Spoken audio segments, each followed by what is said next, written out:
Começando mais um Cala a Boca Ricardo, e 2015 é um ano muito especial porque nesse ano se comemora os 30 anos de um dos maiores ícones dos anos 80. Nesse programa eu vou falar sobre a trilogia De Volta para o Futuro.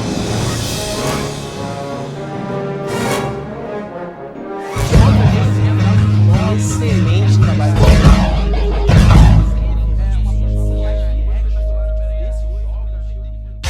Mas por que De Volta para o Futuro, né? O fato é que 2015 é um ano muito especial para essa série, porque ela tá completando 30 anos, completou 30 anos dia 3 de julho, né? Foi em 3 de julho de 85 que saiu o primeiro filme, e é também 2015 o ano onde o Marty McFly viaja para o futuro, né? O dia 21 de outubro de 2015. Olha que loucura, a gente agora tá vivendo no passado do futuro de Volta para o Futuro. Olha que maluquice. Mas pra você que não conhece De Volta para o Futuro, eu vou explicar um pouco do que ele se trata, cara. Essa é uma trilogia, talvez um dos maiores ícones dos anos 80, uma puta história de ação, aventura, de comédia. É uma série que tem um roteiro muito interessante e uma história familiar ali, uma coisa muito próxima da gente, muito fácil da gente se relacionar. Tem umas tiradas e umas piadas muito bacanas que às vezes numa primeira olhada tu não vai nem pegar, né? O Marty McFly é um moleque comum, na verdade. Ele não vai muito bem na escola, ele quer ter uma banda, ele gosta de rock e tal, quer catar a mirazinha ali no final do dia. Só que ele é amigo do Dr. Emmett Brown, que é tipo um cara meio metido a cientista ali de Hill Valley, e a coisa toda começa quando o Doc Brown pede uma ajuda pro Marty num dos projetos dele. O Doc Brown criou uma máquina do tempo e eles precisam que o Marty registre tudo, filme todo esse acontecimento, que ele vai viajar no tempo e vai provar isso. I'm Dr. Emmett Brown. I'm standing on the parking lot at Twin Pines Mall. It's Saturday morning, October 26, 1985, 1:18 a.m. And this is temporal experiment number 1. Só que tudo dá uma merda e quem acaba viajando é o próprio Marty McFly, que vai parar em 1955 e acaba interferindo no evento que seria o encontro do pai e da mãe dele, colocando em risco a sua própria existência. É muito foda, né? O Bob Gale, que é um dos roteiristas, e o Zemeckis, eles já tinham trabalhado juntos, eles queriam também fazer uma história ali meio voltando, queriam botar essa coisa de viagem no tempo, mas sem ser uma coisa muito ficção científica, não sei o quê. E eles não sabiam muito o que exatamente fariam. O Bob Gale teve a ideia quando ele, vendo o porão da casa antiga dos pais dele, ele encontrou o livro de formatura, né? O livro de escola, aquela coisa que tem mais da cultura americana, nossa, não tem tanto isso. E ele viu a foto do pai dele, na época de escola, e viu que o pai dele era presidente de turma, e aí ele pensou, ele detestava o presidente de turma da turma dele, né? Ele falou assim, será que se eu estivesse na escola com meu pai, eu ia gostar dele? Será que eu ia ser amigo dele? I was visiting my parents over the summer of 1980, came across my father's high school yearbook. My father had gone to the same high school that I went to. And I'm thinking, if I'd gone to high school with my dad, would I have been friends with him? E é uma coisa engraçada, porque a gente, quanto filho, a gente nunca pensa que os nossos pais estiveram na cidade e pensavam e viviam as coisas que a gente viveu, né? A gente sempre já imaginou que eles já nasceram grandes e adultos, digamos assim. E aí tava formada a história de Volta para o Futuro, claro que foi lapidado conforme eles foram desenvolvendo o filme, mas o cerne da história era isso, né? Era o filho voltar pro passado e encontrar os pais jovens. E no primeiro momento eles até iam colocar a máquina do tempo dentro de uma geladeira, né? E acabou que a coisa não ia dar muito certo, né? Uma geladeira, uma coisa paradona ali, durona, coisa que o Spielberg, né, foi usar depois num outro filme dele.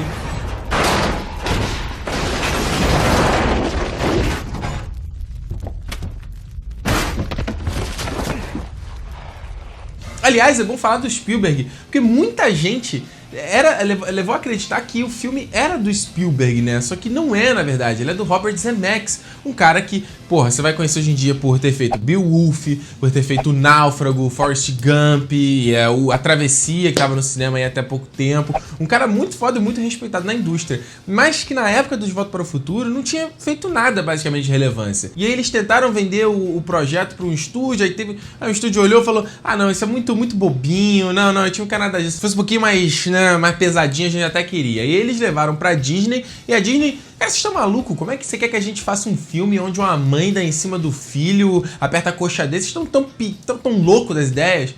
E aí os caras recorreram ao Spielberg, né? E o Spielberg foi meio que padrinho desse projeto, né? O produtor executivo, e levou esse projeto pra Universal, que deve ter ficado muito feliz depois de ver os resultados desse filme, né? Rock and roll. Eles, desde o começo, queriam o Michael J. Fox para fazer o Marty McFly. O Michael J. Fox que tava começando a ascender aí como um astro, né? Só que o que conflitava é que na época da agenda das gravações, eles também... o Michael J. Fox tava fazendo uma série chamada Family Ties.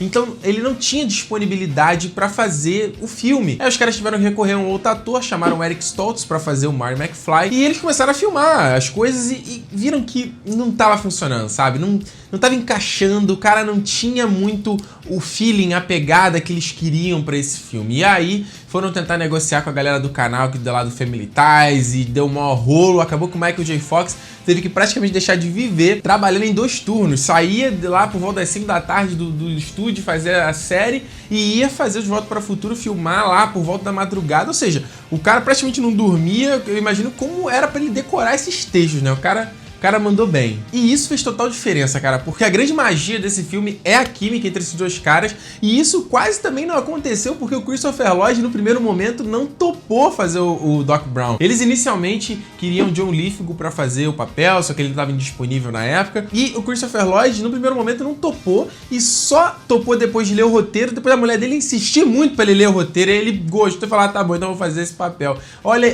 Cara, olha que maluquice. Maior filme da carreira deles, olha só. Cara, acho que De Volta para o Futuro não seria metade do que foi sem esses dois caras. Then tell me, future boy, who's president of the United States in 1985? Ronald Reagan. Ronald Reagan, the actor? Then who's vice president?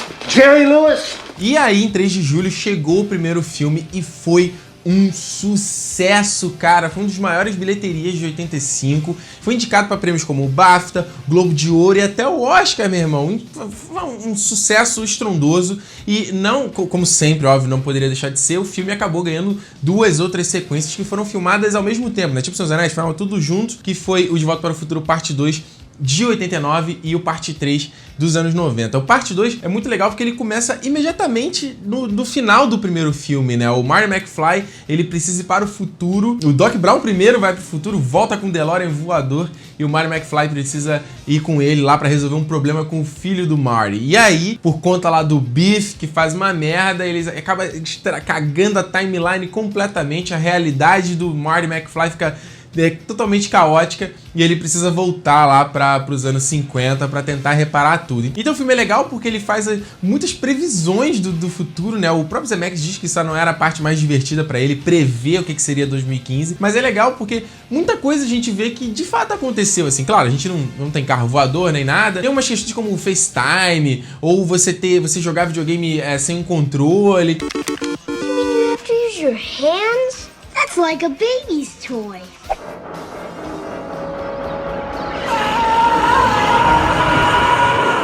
Valley, he had to worry about traffic problems. But now, you don't have to worry. Welcome to the Cafe 80s, where it's always morning in America. Here. Be careful, old timer. Claro, a gente não tem o hoverboard que todo mundo torceu pra que essa porra existisse, mas é engraçado que o próprio Zemeckis conta num dos vídeos de bastidores, ele faz uma sacanagem falando que o hoverboard uma empresa desenvolveu e eles não puderam comercializar, eles pegaram uns pra usar no filme, o que levou muita gente desavisada, muito nego desavisado aí a acreditar que o hoverboard realmente existe. Gente, felizmente não existe. Se existisse também, eu não teria coragem de andar não, seria andar de skate, imagina de hoverboard.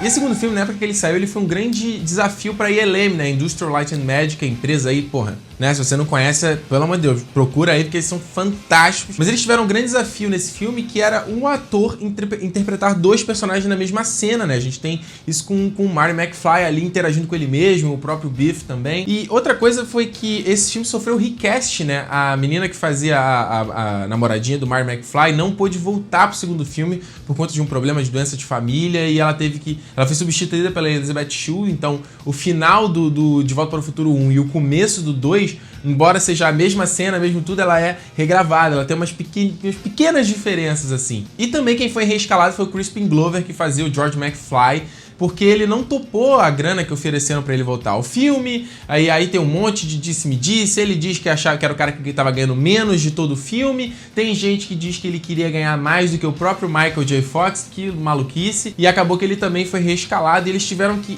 nesse segundo filme, reaproveitar algumas cenas dele do primeiro filme e pegar o ator que eles escalaram pra fazer o George e botaram umas próteses pra ele parecer com o Crispin Glover, né? Aquele queixo muito marcado, ele tá sempre de óculos. Eles tiveram que fazer uns truques, assim, botaram ele sempre de óculos no filme, óculos escuros. Ele tá sempre no plano de fundo, ele nunca tá no primeiro plano. Tem uma parte que eles estão no futuro que eles colocam ele de cabeça pra baixo. Então, eles tiveram que usar esses artifícios e também matar o personagem numa das realidades lá. E o Crispin Glover depois ainda processou o Zemeckis e o Bob Gale, porque eles replicaram a aparência dele no filme e ele ganhou esse processo. Mas você vê, né? O cara fez essa, se fudeu. Quem é o Crispin Glover hoje em dia? O que ele faz hoje em dia de relevante? Tem todas as comemorações e nada do cara aparecer porque acabou pisando a bola e ficou de fora de uma puta série de filmes que é o De Volta para o Futuro, né? E aí no terceiro filme eles fazem uma coisa muito diferente, que eles vão pro Velho Oeste, porque acontece uma coisa lá com o Doc Brown no segundo filme, ele acaba indo parar em 1885 e o Marty vai até lá resgatá-lo, né? Vai tentar salvar ele. E dessa vez foca bem mais na história do Doc Brown, que eu acho muito interessante, porque ele deixa de ser esse cientista meio maluco, né? Essa coisa que o Christopher Lloyd criou do Einstein, né? Ele tá imitando um pouco o Einstein, né? Aquela loucura. Great Scott! E focou um pouco mais na relação dele, e ele tem ali um interesse amoroso. Funny boy! Doc can dance. É um filme excelente, cara. A sequência final de ação, então, é puta emocionante, é bacana pra caramba, super bem feita. Embora ele seja diferentão e tal, tem uma outra proposta, ele não é tão bom quanto os dois primeiros, mas ainda assim é um baita filme legal. Can't be. Just sent you back to the future. Oh, I know he did send me back to the future, but I'm back. I'm back from the future.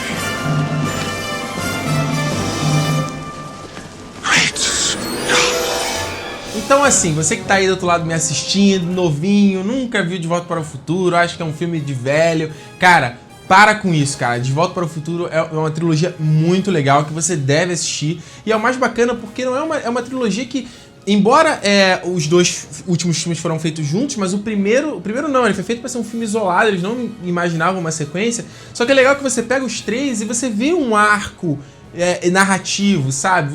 O filme se passa, na verdade, em 5 dias no máximo, assim, com uma loucura, mas é muito bacana, os três parecem que formam um filme só, entendeu? E é muito legal, porque eles não repetem a mesma fórmula do primeiro. Eles usam alguns elementos aqui a colar, como o segundo vai de novo em alguns eventos que a gente já viu no primeiro filme, mas mesmo assim é um filme que tá sempre mostrando coisas diferentes, levando a história pra frente e mostrando os pontos desse personagem, como o próprio Marty. Eles usam o tema dele não querer ser taxado de covarde, né? Ele tem essa sombra do pai dele, de nego achar que ele é um covarde, então ele acaba se metendo em um monte de problema por conta disso. E assim, muita gente sempre levanta a bola de que De Volta para o Futuro é um filme que nunca deve ter remake, né? Ele não precisa de um remake. E em parte eu concordo, em parte eu não concordo. A parte que eu concordo é assim, de fato, é um filme que ele funciona até hoje, ele é ágil, ele é atual, ele tem todos os elementos de filmes que a gente gosta hoje em dia. É claro que a coisa de mostrar 2015 é um pouco datada, eu acho que você, que é muito mais novo, pode olhar e falar: pô, caramba, o cara tem aquele visual, isso não é coisa do futuro, sabe? Eu hoje tô em 2015, eu tenho um iPhone na minha mão e ele é fininho na minha mão, sabe? São coisas que a gente não vive hoje em dia, você tem que se desapegar um pouco disso. Mas por um outro lado, eu acho que se eles forem fazer um remake, tem tanta coisa que esses filmes principais acertam que o remake pode não acertar, como por exemplo, a Michael J. Fox e Christopher Lloyd, a química entre esses dois, ritmo, roteiro, trilha sonora incrível do Alan Silvestre. Então tem muita coisa ali que quem fosse fazer o remake teria que acertar, e eu acho um tanto quanto perigoso. Então você, cara, assiste, porque é um baita ícone dos anos 80, é um filme com um monte que a gente usa de referência o tempo todo, e gerou um monte de outra coisa, gerou videogame, gerou parque temático na Universal, até o Tale Games fez um jogo do De Volta para o Futuro há alguns anos atrás, tinha inclusive um desenho animado que eu adorava na infância, e que foi curtinho, teve 2 temporadas só de 3 episódios, e até o Christopher Lloyd participava, ele fazia umas inserções no começo e no final do episódio, eu adorava quando eu era pequeno, eram eles resolvendo problemas históricos, né? Eles viajavam no tempo para resolver problemas. Era bem tosquinho, mas eu gostava. Então, cara, se você não assistiu, vai fazer o dever de casa e assista.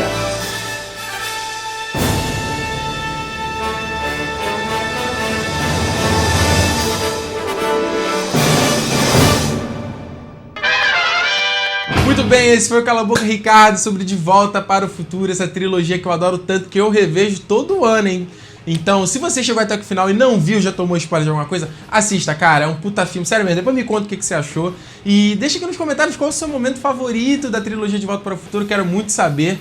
E se você quiser patrocinar o projeto do Território Nerd, ajudar a mantê-lo no ar, você pode fazer lá no patreon.com/Território Nerd. Cara, qualquer apoio, eu apoio com $1, já é bem suficiente, já ajuda bastante. Se cada um de vocês apoiar dessa forma, porra, o Território Nerd se mantém no ar firme e forte. Certo? Então assine o canal pra você não perder uma próxima atualização e a gente se vê num próximo Cala a Boca Ricardo. Até lá. Tchau!